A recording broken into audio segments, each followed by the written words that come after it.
बिल्कुल आज़ाद हैं। वो जब इलेक्शन के बाद किसी भी पॉलिटिकल पार्टी को ज्वाइन कर सकते हैं, उसमें शामिल हो सकते हैं। तीसरा कैंडिडेट वो है जो कि जिसने अपनी नॉमिनेशन पेपर में लिखा है कि मैं इस पार्टी का, एक ख़ास पार्टी मसलन पीटीआई का मैं कैंडिडेट हूँ, और पीटीआई ने उसको एक्सेप्ट किया है। लेकिन वो सिंबल चूँकि पीटीआई को नहीं मिला, वो अपने ही सिंबल पे लड़ा है इलेक्शन। लेकिन उसने एफिडेविट में भी और नॉमिनेशन पेपर में भी ये जाहिर कर दिया है कि मैं पार्टी का नॉमिनी हूँ।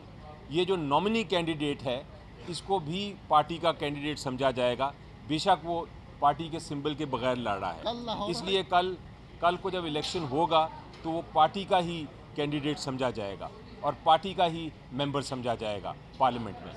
नहीं, मेरा ख्याल है कि वो इस केस की जो फ़ैसला है उसके ख़िलाफ़ शायद अपील करनी पड़े, क्योंकि जो केस फाइल किया था उसमें तो ये इस्तदा थी कि जो कैंडिडेट्स हैं वो पीटीआई के कैंडिडेट समझे जाएं।